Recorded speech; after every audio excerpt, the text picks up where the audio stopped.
Howdy there, folks. Welcome back to Pokemon Emerald. So, in the previous part, we did a ton of stuff. We got our first gym badge. We saved Pico, the poor Pokemon hostage. We got a Pokénav, which has a match call system. Basically, it's the Pokégear from Gen 2.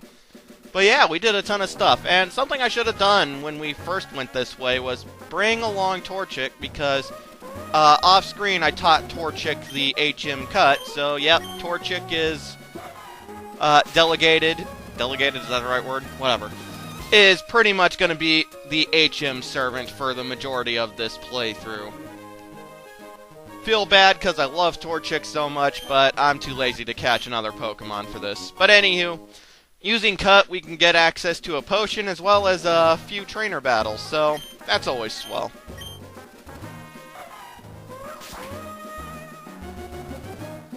Is there anything really spectacular up here? No, not really, but I should have come this way anyway.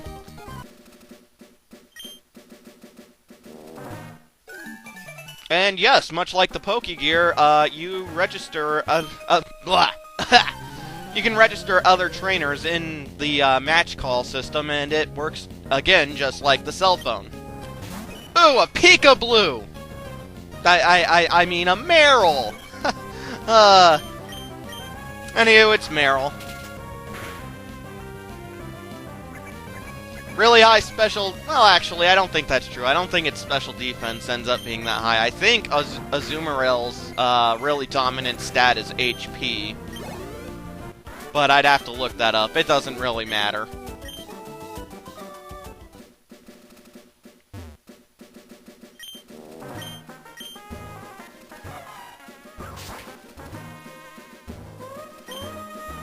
Ooh, Pinap? I don't know, but either way, we get 6 of those kind of berries, and 4 Chesto berries, which I think Chesto are, I want to say poison? They're either poison or sleep. As far as Pinap goes, I have no idea what those do, and I probably will never know. But we found an ether. That made the whole trip worth it. All 2.5 minutes of it.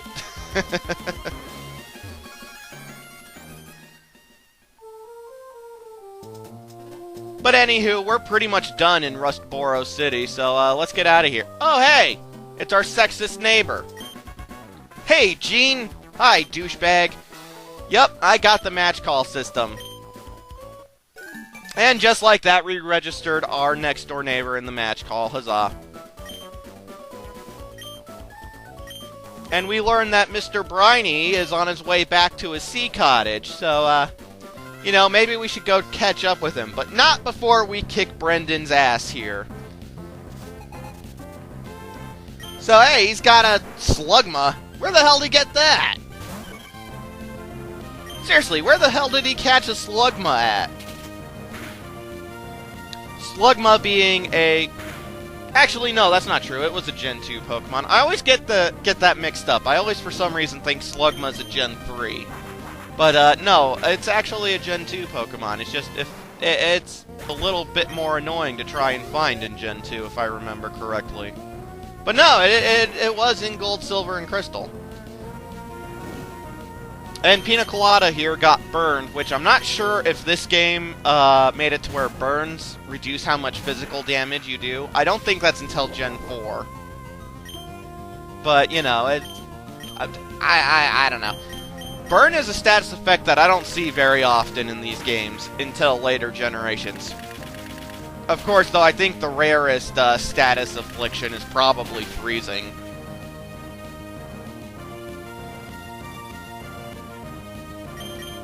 But yeah, pretty much it's just the second rematch with our rival, so it's really nothing to it's really nothing to worry about. Damn right, I'm pretty good. Yes, we do know Mr. Briny.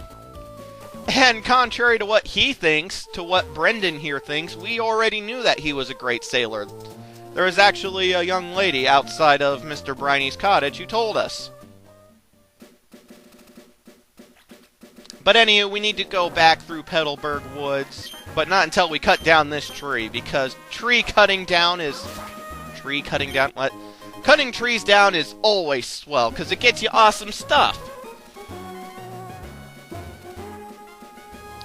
Anyway, though, because I don't want to show backtracking through Petalburg Woods, we travel through Petalburg Woods. On the way, and I was kicking myself after I started going through here without recording, I found a miracle seed. All you have to do is cut down bushes. It's right by the northern exit, and the miracle seed is right there. The miracle seed being a hold item that raises the power of grass-type attacks. It was in Gen 2 as well, and it was one of the first hold items you could get. But anywho, it wasn't that big a deal, and yeah. Hold on, lass! Wait up, Pico! You're Jean! You saved my darling Pico! We owe so much to you. What's that? You want to sail with me? You have a letter bound for Dewford, and a package for Slateport. You've come to the right man. We'll set sail for Dewford. Dewford it is. Anchors away, Pico. We're setting sail, my darling. Oh, I love this song so much. This is like my favorite song in all of Ruby, Sapphire, and Emerald soundtrack, and you only get to hear it a teeny tiny bit.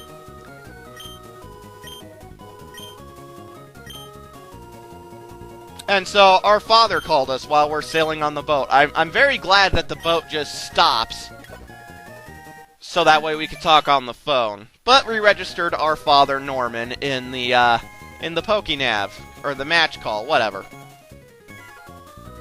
And folks, just like that, we're at Dewford Town. Ahoy! We've hit land! And yes, we will be off to deliver that letter, but not before we explore Dewford a tiny bit. So, let's start by talking to this guy. Yes, I have the itch to fish. And so, yes, just like that, we get the old rod. The old rod being what it's always been, pretty much. It allows you to capture Magikarp. But in Gen 3, it also lets you capture Tentacool. Something I didn't learn, I did not learn until, year, maybe 2 ago? But yeah, you can actually catch Tentacool with the old rod, so I do kind of like that they branched it out a tiny bit. I mean, Tentacool's one of the most common water types you're ever going to see. Pretty much the moment you start surfing. But anywho, we talk to this guy and he'll give us a silk scarf. Huzzah! The silk scarf being the same thing as the miracle seed, except that it powers up normal type moves. So it's actually a lot more universal. And since we have nothing better, we're going to give it to Pina Colada.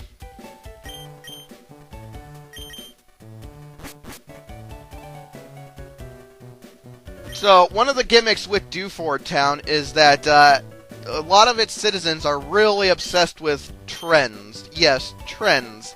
Such as this Momentum Comics thing. No. Momentum Comics are not the biggest thing happening. Pokemon is the biggest thing happening. But here's the thing. You can actually tell these people what's hip and what's happening, I guess. That's a very weird thing for me to say. As far as I know, though, it doesn't affect anything other than what they're into and what they say they're into.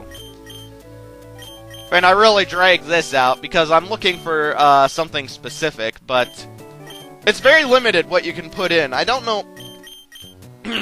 I don't know why they didn't just give you a text box that let you put in so many letters and whatnot and spell something out, but no, you have to pick from a list, and it makes it a little hard to get exactly what you're wanting to tell them. And as I said, I'm searching for something specific here, but I don't know, I'm having trouble finding it, so this actually goes on a little too long, so I do apologize.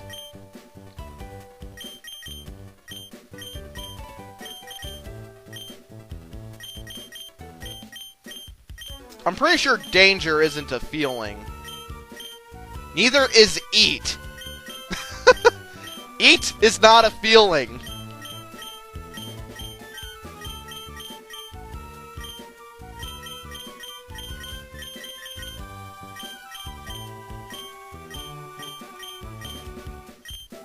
Oh, come on already! Just pick something and go. Come on.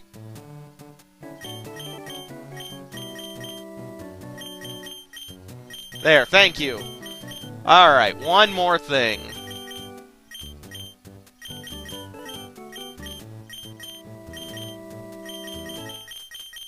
In case you can't tell, I really have no idea what the hell to put, so, yeah. We're gonna go with what I'm feeling.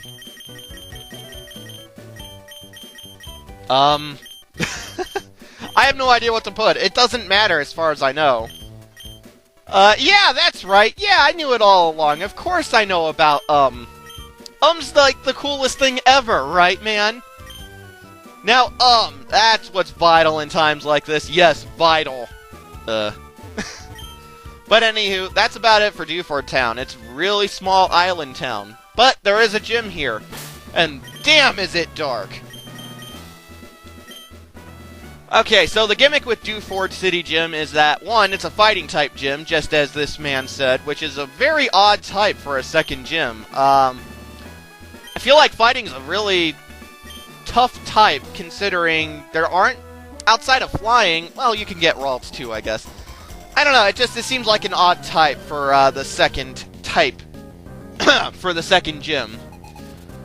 But it's very dark in this gym. Ooh, a Metatite. Metatite's the first psychic/fighting type Pokemon that has been made. In fact, I think there's only a couple made even still today. As you can tell, though, Pina Colada tears through this place with its wing attack. And while there is more diversity in this gym, there still isn't enough, so we're going to be skipping a lot of battles. But as you just saw, the little ring of light that is around us got a little bit bigger, and that is the gimmick of this gym. Each time you beat a trainer, that ring gets a little bit bigger to where you can see more. It really doesn't matter much for this gym. It's an odd gimmick, but yeah, basically you'll be able to completely see once you beat all the trainers.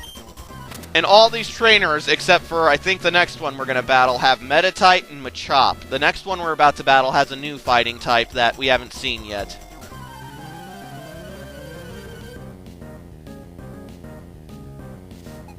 Christian. Black Belt Christian. He has a Makuhita.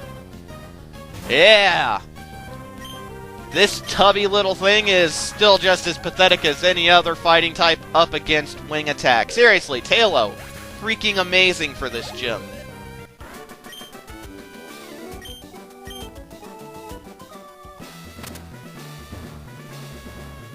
And I think that covers just about all the trainers. Oh no, there's still a couple more. Now I think that's it for the trainers.